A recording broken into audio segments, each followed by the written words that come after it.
Hi everyone, in this video we're discussing drug interactions. So most of the exam questions will be based on drug interactions. So it's very important. Some of the major drug interactions we should know. So let us start and understand certain major drug interactions here. So in drug interactions, the first one we need to understand is the interaction between the drug digoxin plus clarithromycin. What happens when we combine them together? There is a chance of increase in digoxin level. And you know that digoxin has narrow therapeutic index, so it can lead to toxicity. So it can increase the digoxin level. Why? Because clarithromycin inhibits a P glycoprotein.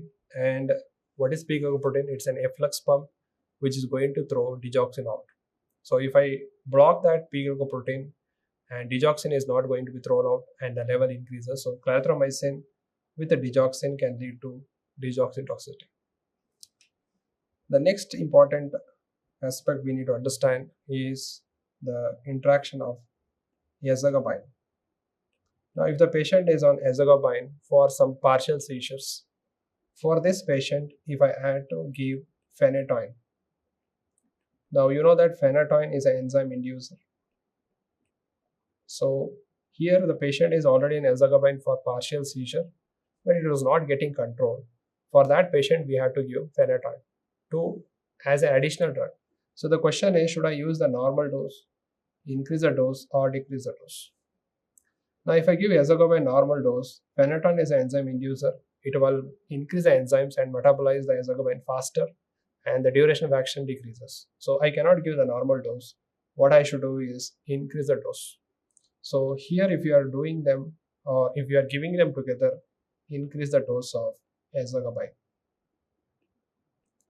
Increase the dose of ezogabine. Moving on to the next interaction is between phenytoin and an ulcer protective drug called sucralfate. The ulcer protective drug name is sucralfate. Now, what happens when we give sucralfate? This is the stomach. Now, when we give sucralfate will coat the not only ulcer, the whole stomach. Suppose a patient takes phenytoin is not able to get absorbed. So if we give them together, phenytoin absorption will be hindered. So what is to be done is first give phenytoin, then give a gap of 2 hours, and after that you can give sucralfate to the patient. This is very, very important, and the gap is 2 hours. Then moving on to the other interactions. The other interaction is tamoxifen. So tamoxifen has to become active, that is called endoxifen, and that is the active one. So active, and that is done by the enzyme cytochrome 2D6. So for tamoxifen, should I add fluoxetine? Suppose a patient is on fluoxetine, and if I give tamoxifen, is there a problem? Yes. Fluoxetine is an inhibitor of cytochrome 2D6, and tamoxifen will not become active. And don't combine them together. So that is the message here. This combination should not be used. Then moving on to the other interactions. A classical example is an antiplatelet drug called clopidogrel. Now, clopidogrel is a prodrug. You know what is prodrug? Prodrug requires activation. So prodrug has to become active. And the activation is done by a microsomal enzyme, and the name is called cytochrome 2C19. Now, if the patient is taking omeprazole also, is there any interaction? Yes. What is the interaction? Omeprazole inhibits the enzyme cytochrome 2C19. If omeprazole inhibits that enzyme, clopidogrel will not become active. Patient will not have the antiplatelet property, and he will not have a prophylaxis for MI and stroke. So don't combine them together. This is a irrational combination. Then they can ask you other interactions, that is magnesium hydroxide and aluminum hydroxide. Is it rational combination or irrational combination?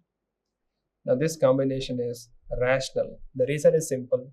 Magnesium is going to cause diarrhea. Aluminum is going to cause constipation. So when I give them together, the adverse effect cancel and also individual dose of the drug decreases. So this combination is rational, can be given, and the reason I have told you. Then the other interactions, what they can ask you is the interaction between nitrates plus sildenafil. For example, sildenafil, tadalafil, vardenafil, anything ending with fil. Remember, these are phosphodiesterase 5 inhibitors and they increase cyclic GMP. Nitrates also release nitric oxide and they also increase cyclic GMP. So both of them increase cyclic GMP and they cause vasodilation and severe fall in BP. So there is a severe hypertension leading to reflex tachycardia and death also has occurred. So don't combine them together. It's an irrational combination. Then moving on to the combination of AC inhibitor plus ARBs. So can we combine the prils and prelats is a question. Can we combine the prils and, let me repeat this point I'll repeat. The next interaction is, can we combine AC inhibitor and ARBs together? AC inhibitors, they end with pril, ARBs end with SATA. Remember, both of them have similar mechanisms. They block the same RAS pathway. So usually in pharma, we don't combine the drugs with same mechanism of action because the mechanism add up, but the adverse effect also add up more. So that's the reason we don't combine them together. Again, the question is, can we combine dipins, nifedipine plus verapamil? Now here again, these two are calcium channel blockers and their effect may add up, but the adverse effect add up too. So again, these combinations should be avoided. Again, another question is combination of AC inhibitor or ARBs plus spironolactone. So what is the main problem with that? When you are combining them, you have to watch out for potassium. Both of them can increase the risk of hyperkalemia. So when you are combining, you should be very careful and watch out for dangerous hyperkalemia. Better avoid it, but if you are giving, you have to monitor the potassium levels. In anti-cancer drugs, they will ask you 6-mercaptopurine and a drug called azathioprine. Now, azathioprine is used as immunosuppressant. After metabolism, it will give rise to 6-mercaptopurine. We have a separate drug, 6-mercaptopurine. Now, remember, these drugs are metabolized by the enzyme xanthine oxidase and made inactive. So what we do is, sometimes when we give 6-mercaptopurine, we add allopurinol to avoid tumor lysis syndrome or to avoid hyperuricemia. So the question here is, when we are adding 6-mercaptopurine and allopurinol together, should I give the normal dose of 6-mercaptopurine, increase the dose or decrease the dose is the question. Can you take a guess? Now if I give allopurinol, what happens? It inhibits the enzyme xanthine oxidase. So if I give normal dose, 6-mercaptopurine is not metabolized, the levels increase leading to toxicity. So what should I do? When we combine them together, decrease the dose of 6-mercaptopurine to avoid the adverse effect of 6-mercaptopurine. Very, very important point. Then after that, they can ask you, can we combine verapamil plus a beta blocker, metoprolol? Now remember, both are cardiosuppressant. They both decrease the heart rate, they both decrease the conduction, and they both decrease force of contraction. So both of them do the same job. So patient will have severe bradycardia, severe heart block. So this combination should never be given. Another important aspect is combining difenoxylate. Now difenoxylate is a drug which is used to treat secret diarrhea. It's an opioid. But the problem is it crosses the blood-brain barrier and patients will have euphoria. So when we prescribe for diarrhea, patient will have euphoria. So they start abusing this. So what we did is we combined with atropine Atropine will also cross blood-brain barrier and patient will have confusion. So is it rational combination or not? Yes. So this combination will decrease the abuse potential. And that's the reason if you are using diphenoxylate, you should not use it alone. You should always combine with atropine.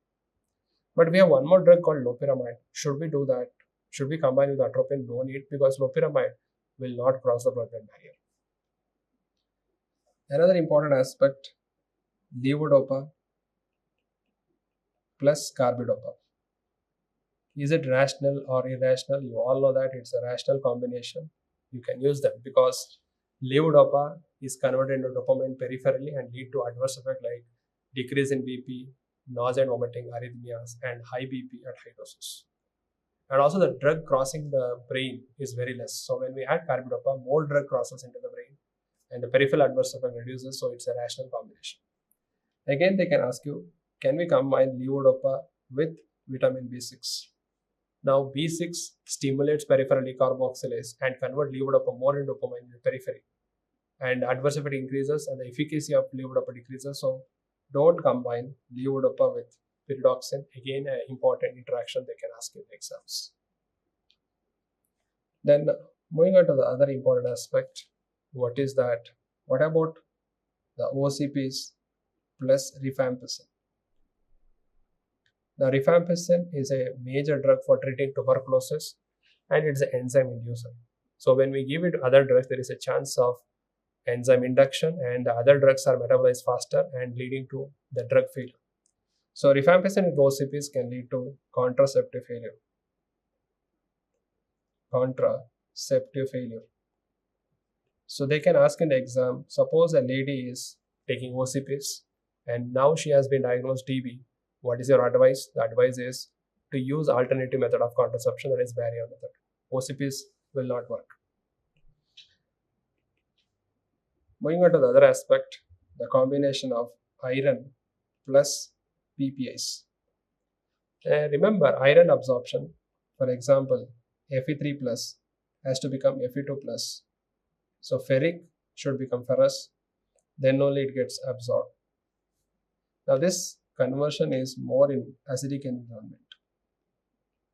In acidic environment, so if I give PPI, they will not allow the acidic environment, they will make the pH more and more alkaline. So this will lead to decrease in iron absorption. So that's why this should not be given together. Sir, can we give iron plus vitamin C? Yes, vitamin C is acid, ascorbic acid, so that will create the acidic environment and that will convert ferric to ferrous and absorption increases. So this is a rational combination. Correct. Then another important thing they can ask you is tetracyclines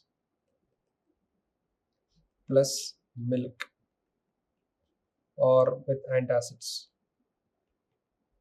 Now tetracycline, wherever it finds the metal ions like the iron or calcium or magnesium, aluminum, it forms a complex. So milk contains calcium, antacid contains aluminum, magnesium. So what happens? It forms a complex. Tetracycline forms a complex and the complex is not absorbed. Not absorbed. So don't combine tetracyclines with milk or antacids because it forms complex with them and the tetracycline absorption decreases. So very, very important point. Then another interaction is lithium plus thiazides. So lithium plus thiazides, the problem is when we use thiazides, there is a chance of hyponatremia. So the sodium levels can come down. What happens if hyponatremia occurs? We know that this is a nephron and whenever the sodium is lost, thiazides act on the early part of distal connectibule. When they lose sodium, the proximal connectibule start reabsorbing sodium more. But the sodium and lithium are handled same way in our body. So when the sodium is reabsorbed, lithium is also reabsorbed and lithium can lead to lithium toxicity. And you know that lithium has narrow therapeutic index, so there is a risk of lithium toxicity. Don't combine with lithium and thiazide. Sir, If they are given thiazide and loop diuretics, what to choose? Thiazide is the better answer. If it is not there, loop diuretics. So thiazides don't combine, loop also don't combine. If both are given, so your answer should be thiazide more than loop diuretics. Then another important interactions they can ask you is when we combine aspirin with warfarin. Now, when we combine aspirin with warfarin, they both are going to stop the clot formation. Aspirin is an antiplatelet drug. Warfarin is anticoagulant. When you combine them, what is the risk? There is a risk of bleeding. So when you use them, you should be aware of the risk of bleeding. So these are the major interactions what I had to discuss with you all. Okay. So I have tried to cover major interactions which are asked in the exam, and that is about drug interactions. Thank you all.